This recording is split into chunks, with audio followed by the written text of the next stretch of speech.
Emma, that match turned into a real battle. Just to begin with, tell us some of your initial thoughts on the match.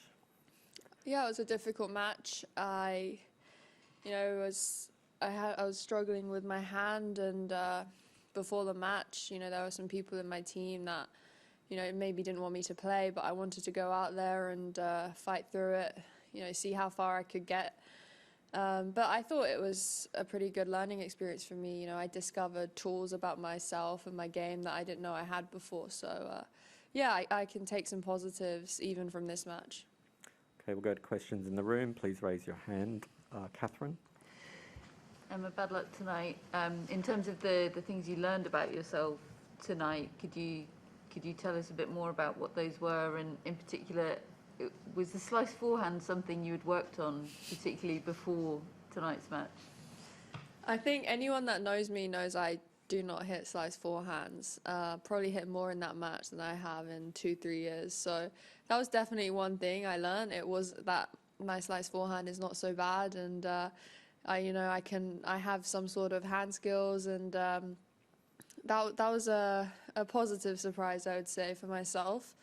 But also, I was just proud of how I kept fighting, even in those situations where I was like, I'm really struggling here. Like, I can't really do much, but I just kept hanging in there, and proud of that as well. Okay, Eleanor? Emma, when did you develop the blister, and how painful was it trying to hit through with that? Yeah, I mean, I've been struggling with blisters since I started playing really in Australia, because 21 days no tennis, my hands got pretty soft, and from day one, day two, I was getting blisters pop up here and there. But this particular one has been with me for about 5 days, and I've been trying to like tape it for every practice, and it would like harden and dry out, but then once I would play again, like another layer would just keep ripping off. So it ended up being pretty deep. But I mean, it's a bit annoying because I know it's something that will heal in like a few days, but it's just unfortunate timing. Neil? Emma, have you had problems with blisters before, and did you consider stopping, retiring at any point tonight? I mean, I have had blisters before, but like never this bad. I mean, it's quite deep, and it's just in a very awkward position that it's so difficult to tape. Like, we've tried so many different alternatives, and they've all ended up falling off, or making me have no feel of my racket. So it's trying to find that balance. And of course, I mean, that thought when I was slicing forehands and really strong, I was like, do I? But I didn't want to. As I said, some people in my team didn't want me to even go out there. So I fought so hard just to come out to Australia and play here, and I didn't want to go out like that. So I just left it all out on the court, after everything I kind of went through. Emma, the second set you hit almost exclusively slice forehands, but then in the third set you started hitting the topspin a bit more. Just wondering why that change. Yeah, I mean, it's weird. I don't know. Obviously the slice forehand worked, but there were situations where, because it's not like my most comfortable shot or my first choice, I didn't know how far it could take me. But also, when Danka would hit the ball like heavy and spinny to my forehand side, it's very difficult to slice that shot when it's coming heavy and deep. It's much easier when it's lower and a bit flatter. So I felt like her ball was tougher to hit a slice on. But yeah, I mean, to get that second set with basically one shot, I think I can't believe it, really. Okay. Any more questions? Yep, up the back there.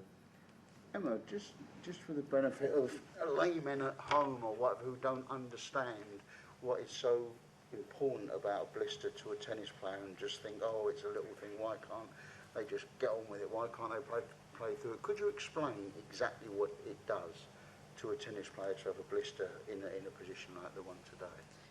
Yeah, I mean, in a way, I sort of think the same, like, how can such a small thing, like a blister, cause so much pain and aggravation? But it's just the position of it. It's right in the crease. It's so deep, and I just can't grip the racket. Like every time I make contact with the ball, it would like create an impact. Or say I hit one slightly off center and the racket moves a bit in my hand, then it's just like even more friction and it rips again. So it's very painful. Like every single shot you really hit. Okay, I think Naomi. Curious, like during the match, you were like at times I saw you like smiling and laughing to your box after certain points with the slice forehand. Curious just what was going through your mind and what I'm sure was a weird and strange but also frustrating kind of moment.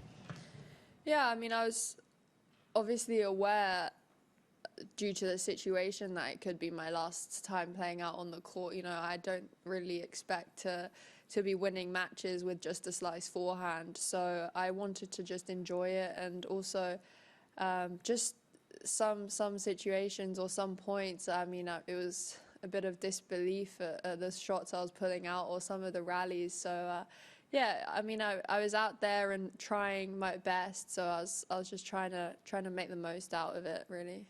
Okay, we got Eleanor and then Catherine. Emma, you've played at a Grand Slam tournament now as a Grand Slam champion. What do you think are the biggest things you'll take away from this whole trip and sort of looking ahead to the rest of the season? Yeah, I mean, I really enjoy playing the Grand Slams. I think that the takeaways, it's tough, the start of the year. I mean, I still think I can take some positives out of it. I did discover elements of my game I didn't know I had before, and I can use that going forwards. And also, I just know that I've got that fight in me, even if I've got like one shot. I know like I can pull myself out of deep situations. Whereas because I'm still young, I feel like I can learn a backhand, I can learn some sort of tactics, but it's quite hard to learn or teach someone like that fight and grittiness to kind of hang in there when things are pretty much all against you. So I'm quite proud of that. Okay, do we have anything else in the room? Simon. Is it in some ways a relief, given how painful it is, that you're not going to have to go out there and play like a former world number one with an injury like that? Yeah, I don't think you're getting very far against Simona with a slice forehand only, not going to lie. Okay, we'll go online. Thank you. We'll start with Rob Moore, The Sun. Your question? Hi, Emma. Do you know what your plans are for the next couple of months? I presume the Fed Cup's involved in it, but do you know the tournaments that you're likely to play? And will you sort of be the sort of person that plays tournaments every week, or will you sort of pick and choose your calendar?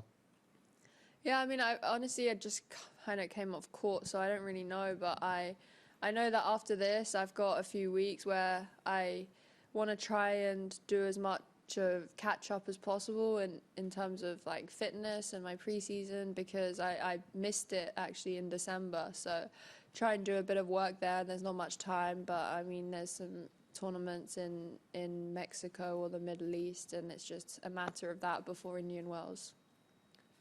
James Gray, iNews, your question? I'm sorry, I was basically going to ask the exact same as Rob, and you've answered it kind of perfectly. But in terms of physicality, how far behind do you think you are where you wanted to be? I appreciate that's a bit of a vague question, but do you think you're a month away, 2 months, a week? Do you know what kind of state you're in? Yeah, I mean, I thought, like, playing matches, the load is definitely different. Like, it's something that you can't really replicate in practice, but also because of the lack of practice I've been doing, I can't really tell because it's my first real test with it. And today especially, I feel because I was only slicing my forehand, I was having to run a lot and move a lot and try and make up for the points that way, somehow finding like a scraper or a shot out of nowhere. So it definitely took its toll towards the end of the third set. I was really feeling it physically as well. But I feel like, I mean, I'm going to for sure get fit just playing tournaments week in, week out. Like I just was on court for 2 hours 40, so that's got to do something for my fitness. But I definitely think I need some dedicated time to it as well. Next question, Molly McKelwey, Telegraph Media Group. Hi, Emma. Unlucky day. You were saying before about the blisters that it kind of affected you. It's been affecting you for kind of 5 days. Did you consider kind of taking a day off from training? Do you think that could have helped? Is it something that maybe you'll take going forwards, maybe if this were to happen again? Yeah, I mean, I actually wasn't hitting forehands in practice the last few days. I was only saving it for my match, and I wasn't hitting serves either. So the only thing I was really practicing was my backhand, and yeah, I didn't even practice many chip forehands really, because I was just going to try and like save everything for my match. But yeah, so my practice came in the match today. And final question, Raz Mirza, skysports.com.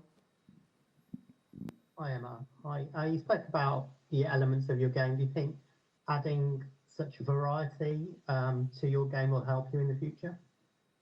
Yeah, I definitely think that the variety helps. I think that maybe some of the girls aren't used to it, and you know, that was probably an element of surprise from my opponent today, who wasn't expecting me to be doing that, and it was pretty effective. So if I could mix that with my aggressive game style, I think that it would be a really good and dangerous combination going forwards. Thank you, everyone. That concludes our press conference with Emma Raducanu.